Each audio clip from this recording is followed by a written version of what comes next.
Hello students, मेरा नाम है मनीष और डीएवी गुरु के एक और नए वीडियो में आपका स्वागत है। इस वीडियो में हम लोग चैप्टर 1 को कंप्लीट करने वाले हैं। जो भी टॉपिक्स बचा हुआ था इस चैप्टर का, आज हम सारे टॉपिक्स को पढ़ लेंगे। इससे पहले इस चैप्टर का 3 पार्ट ऑलरेडी आ चुका है। अगर आपको वो सारे पार्ट्स देखने हैं तो आप साइंस वाले प्लेलिस्ट में जाके देख सकते हो। डीएवी पब्लिक स्कूल के बाकी सब्जेक्ट्स के वीडियोस भी आपको subject wise class wise playlist में मिल जाएंगे। आप वहां से जाके उनको भी देखना। अगर वो हेल्पफुल लगे तो चैनल को भी सब्सक्राइब कर लेना, क्योंकि इसी तरह डीएवी पब्लिक स्कूल के लिए वीडियोस आते रहते हैं।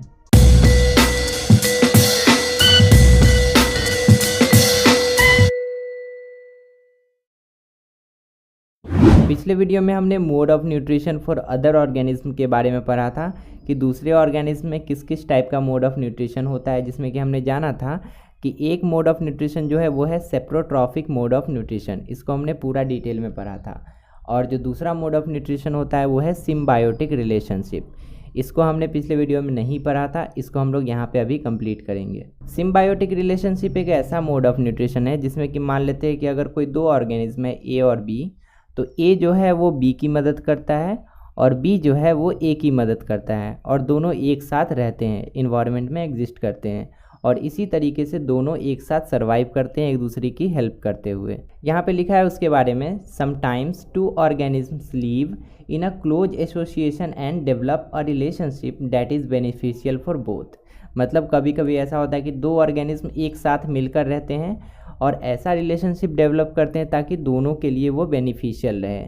This is called symbiotic relationship, और इसी को हम लोग सिम्बायोटिक रिलेशनशिप बोलते हैं। In Greek symbion means to live together. Symbion का मतलब होता है एक साथ रहना, टू लिव टुगेदर, उसी से बना है symbiotic relationship.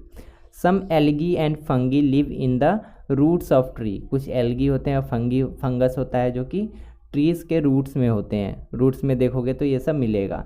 They receive shelter and nutrition from the tree.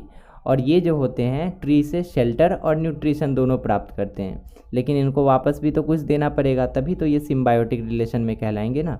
तो वही यहाँ पे लिखा है, in return they help the trees to absorb water and minerals more efficiently.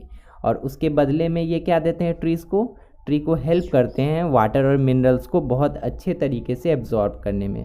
आगे सिम्बायोटिक रिलेशनशिप का एक और एग्जाम्पल दिया है जो कि है लिचेन। लिचेन क्या होता है, इसको आप देख सकते हो ऐसे जगहों पे या ऐसे पत्थरों पे जहाँ पे अक्सर पानी जमा रहता है, जैसे कि यहाँ पिक्चर में दिखाया गया है। इसी को हम लोग लिचेन बोलते हैं। लिचेन के बारे में लिखा है, lichen is a living partnership between fungus and an alga. Fungus और एल्गा जब एक साथ एक लिविंग पार्टनरशिप में रहते हैं तो उसको हम लोग बोलते हैं लिचेन।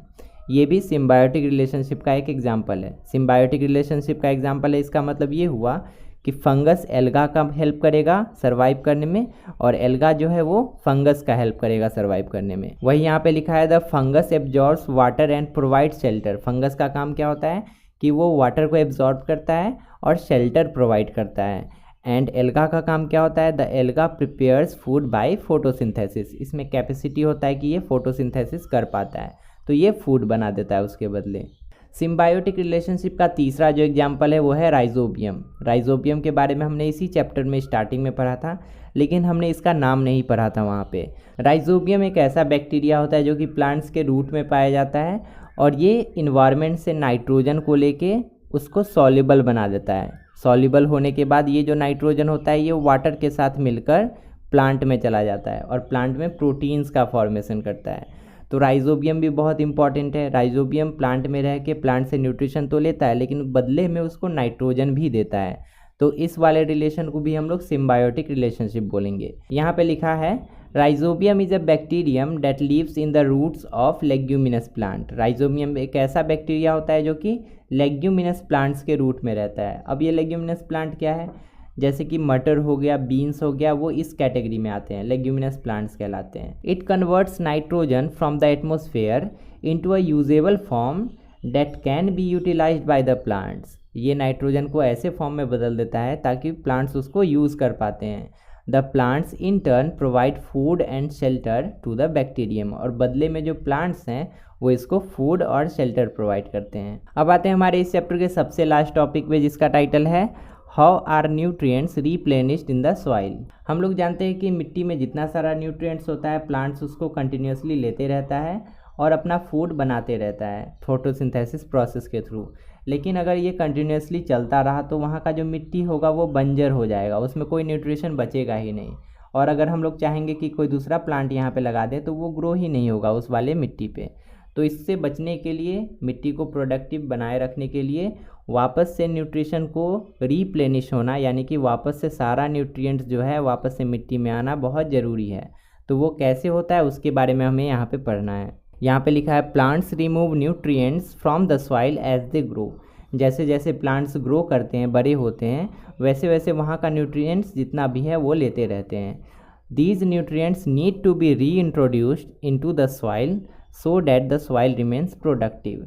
और ये सारे जो न्यूट्रिएंट्स होते हैं उसको वापस से मिट्टी में आना बहुत ज़रूरी है ताकि जो मिट्टी है वहाँ का वो प्रोडक्टिव बना रहे। Farmers usually enrich the soil by adding manure and fertiliser. इसीलिए जो फार्मर्स होते हैं वो समय समय पर अपने खेतों में खाद और उर्वरक देते रहते हैं। These are materials that contain one or more of the nutrients that plants need. और इसमें वो सारे न्यूट्रिएंट्स होते हैं जो कि प्लांट्स को चाहिए। In a forest where no one goes to add fertiliser. अगर हम लोग जंगल को देखें जहाँ पे कोई नहीं जाता है फर्टिलाइज़र को ऐड करने, the decomposition of the dead leaves and other plants and animals matter enrich the soil with nutrients. बड़े बड़े जंगल जो होते हैं वहाँ तो कोई नहीं जाता है फर्टिलाइज़र्स को डालने, लेकिन वहाँ का जो सॉइल होता है वो कैसे न्यूट्रिएंट्स से इनरिच रहता है। उसका रीज़न ये है कि जितना सारा डेड लीव्स होता है, उसके बाद जो अलग अलग डेड प्लांट्स होते हैं, एनिमल का जो अलग अलग मैटर होता है, वो सब सरगल के वापस से सारा न्यूट्रिएंट्स सॉइल में भेज देता है। As we discuss just above, bacterium like rhizobium also helps in making the soil rich in nitrogen. और जैसा हमने पढ़ा कि राइजोबियम नाम का बैक्टीरिया जो होता है वो सॉइल को नाइट्रोजन से रिच करता है, यानी कि सॉइल में नाइट्रोजन की मात्रा को बढ़ाता है। यहाँ पे इस डायग्राम के थ्रू भी बताया गया है कि सॉइल में जितने सारे न्यूट्रिएंट्स हैं वो वापस से कैसे आते हैं। यहाँ पे पहला रीजन दिया है decomposition of dead parts of organism. कोई भी ऑर्गेनिज्म, जैसे कि वो एनिमल भी हो सकता है, प्लांट्स भी हो सकता है, तो जब वो मरता है तो उसका जो डेड बॉडी होता है या डेड पार्ट्स होता है, उसके डिकम्पोजिशन के बाद उसमें जितना सारा न्यूट्रिएंट्स है वो वापस से सॉइल में आ जाता है, मिट्टी में मिल जाता है। उसके बाद बैक्टीरिया लाइक राइजोबियम नाम का जो बैक्टीरिया होता है वो मिट्टी में नाइट्रोजन को मिलाता है, तो इस तरह से नाइट्रोजन रिच हो जाता है सॉइल। उसके बाद जो तीसरा सोर्स है वो है मैन्योर्स। जानवर का जो गोबर होता है जब वो वापस से सॉइल में मिलता है उसके कारण से भी सॉइल फर्टिलाइज्ड हो जाता है। और जो चौथा सोर्स है वो है फर्टिलाइजर्स, जैसे कि किसान खेत में फर्टिलाइज़र, जिसको हिंदी में उर्वरक बोलते हैं, जब वो डालते हैं तो सॉइल में जितना सारा न्यूट्रिएंट्स की कमी होती है इससे भी वो पूरी हो जाती है। तो इस तरह से हमने पूरे चैप्टर के हर एक टॉपिक को डिटेल में पढ़ लिया 4 पार्ट्स में। आप चारों पार्ट को एक एक करके देख लेना, आपका ये पूरा चैप्टर कंप्लीट हो जाएगा। आई होप आपको सारा टॉपिक अच्छे से समझ में आया होगा और इस चैप्टर में कोई भी डाउट नहीं रहा होगा। और इनकेस अगर कोई डाउट रह भी गया तो आप व्हाट्सएप ग्रुप पर ज्वाइन होकर मुझसे डायरेक्टली पूछ सकते हो। और इस चैप्टर का जो भी नोट्स है, जो भी PDF है, आप हमारे वेबसाइट पर जाके उसको डाउनलोड कर सकते हो। वेबसाइट पर जाना और इस चैप्टर का नेम सर्च करना। नेम सर्च करने के बाद चैप्टर का लिंक आ जाएगा, उस पर क्लिक करने के बाद आपको सारा PDF वहाँ से डाउनलोड करने का लिंक मिल जाएगा। मिलते हैं नेक्स्ट वीडियो में एक नए टॉपिक के साथ। तब तक के लिए अपना ध्यान रखो और अच्छे से पढ़ाई करते रहो।